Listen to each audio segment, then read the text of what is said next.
All right, you all know this guy. He's amazing. The one and only Mr. Dave Densmore.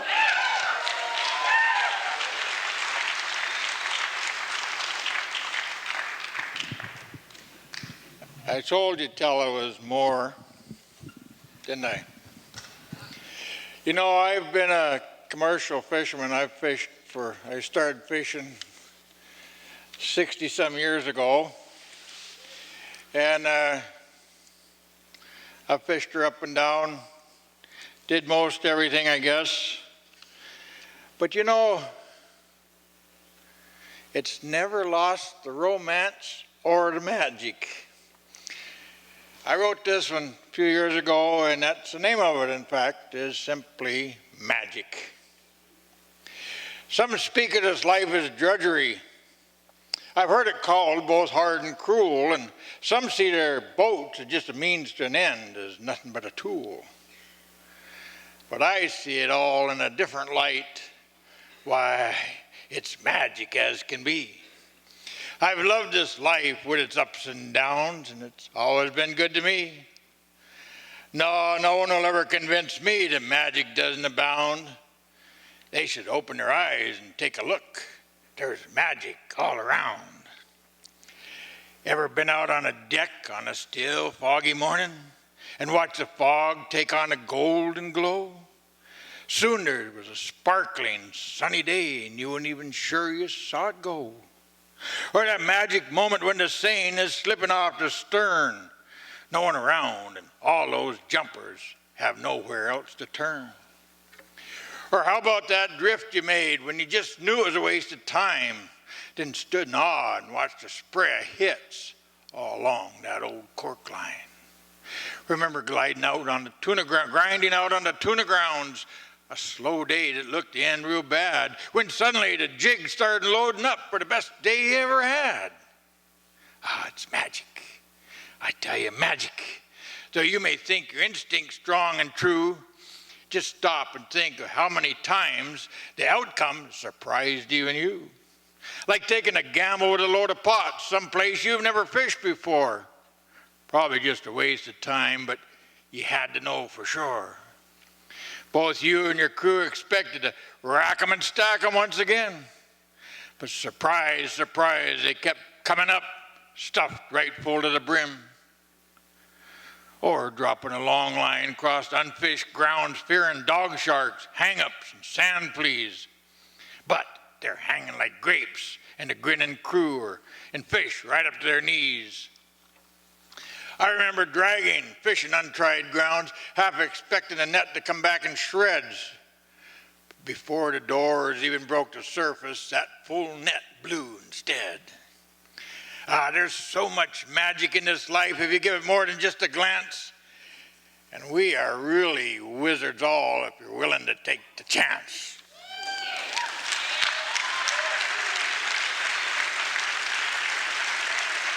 Thank you.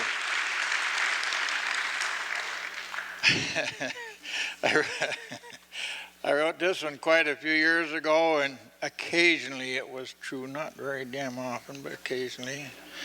Simply called as Homeward Bound. Back when I was married, and I can't remember when that was, but it's a long time ago. Been out on the grounds for weeks. Seems I've been gone a long, long time, but now I'm heading home to be with the one that's mine.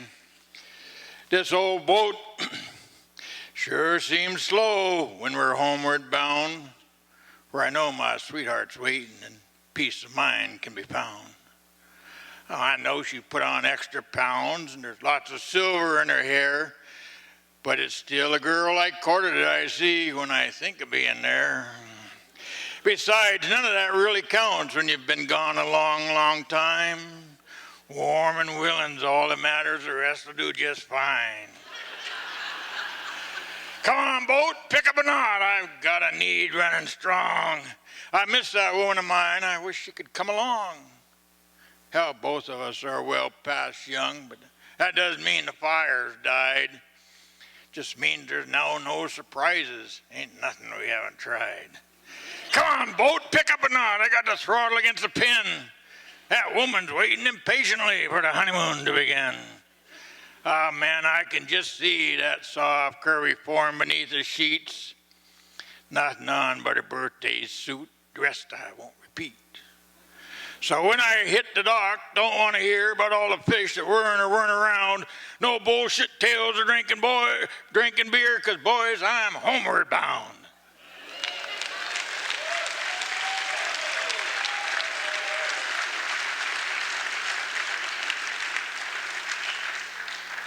And then things settle down a little bit.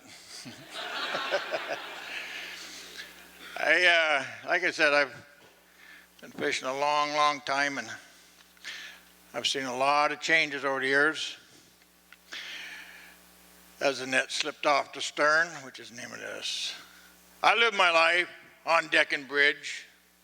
From water, watched the seasons turn. So many changes come and gone as the net slipped off the stern. I once was young and bulletproof, the fallacy I'd yet to learn. But time flew by on silent wings as the net slipped off the stern. Loves have come and loves have gone. Though I never meant to burn, yet changes came unbidden as the net slipped off the stern. Children came, grew, left. That love I never meant to spurn, just lived life as best I could as the net slipped off the stern. Slipped from youth through middle age, find there is much for which I still yearn, but time's caught up and I have grown old as the net slipped off the stern. Yeah, I've spent out my life on pitch and deck and watched as life's seasons turned. So many changes come and gone as the net slipped off the stern.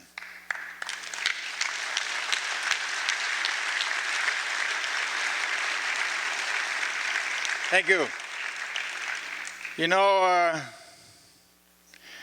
was up in Seattle a year or so ago, and I was shocked at the change. I hadn't been there in quite a few years. Driving in, all the tents, regular city of homeless people. In Portland not too long ago, another city of homeless people. We have it here. It seems to be everywhere.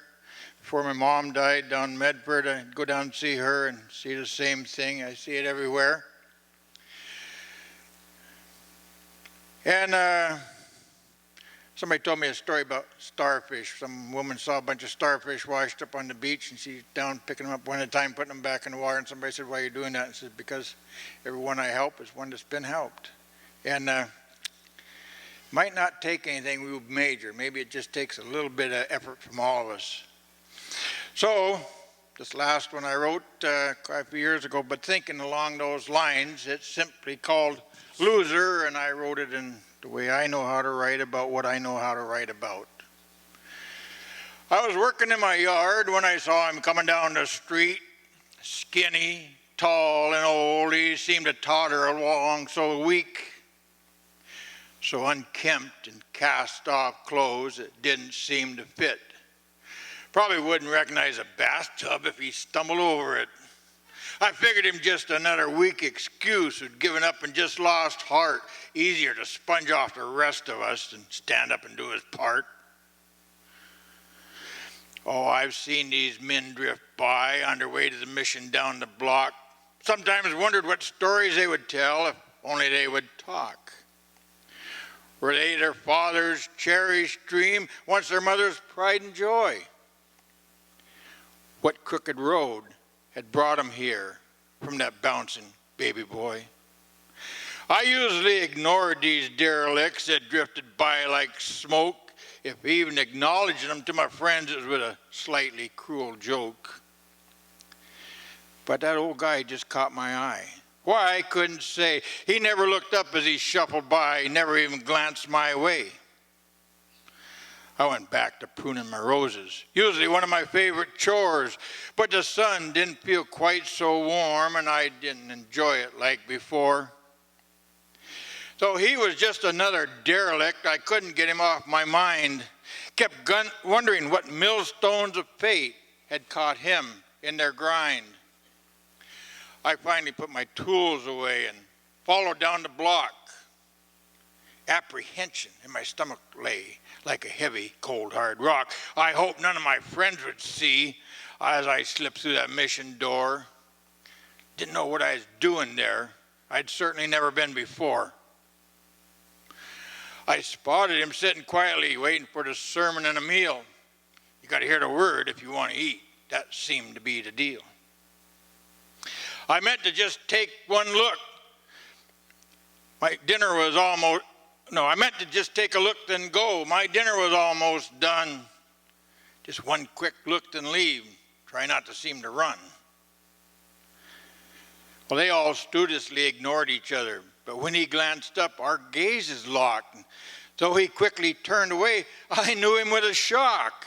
An old shipmate from long ago. We'd fished, partied, and pelled around for years. Been through many boats and ports and lots of girls and beers.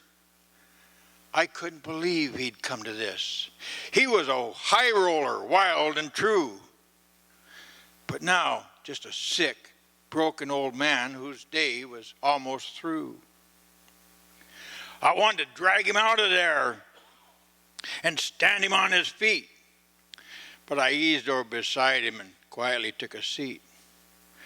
When he finally could, we started to talk, and he told me his tale. He told it straight, although the booze had knocked the wind out of his sails. He said, I was fishing offshore one winter. Seemed an extra cold, windy time. Howling wind and flying spray. Everything covered with icy rime. My deck mate was Johnny O. You remember that kid with a great big smile? No matter how tough, he had a joke. Seemed to be singing all the while. Well, the engineer was checking the engine room, so we were two-handing for a pot or two. Nothing new or different there, just something we all used to do. Johnny was coiling and telling a joke while I sorted crab and watched the block. I don't know how it even happened, but he went over like a rock. I jumped to the rail screaming, man overboard, and grabbed him by the coat. I'd jerk him aboard, we'd have a laugh. Hell, he was right there at the boat.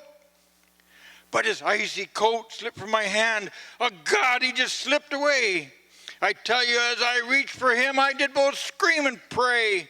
I grabbed again. He reached for me, and I saw the terror in his eyes.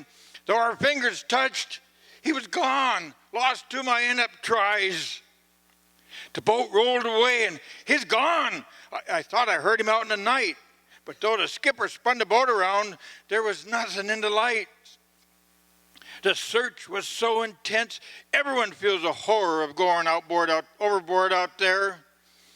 Though there was nothing to be seen, I kept hearing Johnny calling me. I swear, I couldn't go back. I was done. Even home didn't feel the same. I'd wake up in the night hearing Johnny call my name. Drunk, sober, mostly drunk. Nothing seems to help. I've lost my home, my wife, my kids. I've thrown away my health. If I had the guts, I'd cut my throat. But I fear Johnny's waiting on the other side to tell me I could have saved him if I really would have tried. Now I know there's a hell. I wake to it every day. It just can't get any worse than this, no matter what the preachers say. I still see Johnny's eyes, even when too drunk to stand, and I hear him scream my name as he slipped away from my hand. God knows I've tried to find some peace, but I keep seeing Johnny's eyes. Folks say in time I'll forget it, I'll find it, but that's a pack of lies. Well, I just sat there in shock and stared at my old friend, realizing it could as easily have been me coming to this bitter end. I knew I had to help and told him not to go away. And I went home to tell my wife I was bringing someone home to stay. When I got back to the mission, he was no longer there. And though I searched frantically, no one really seemed to care. He was just one of so many that had simply lost their way. And after all, it's his own choice where he would leave or stay. Well, I searched, but never found a trace. But I just can't forget that man. it seems I too let someone needing help slip away from my hands. Thank you.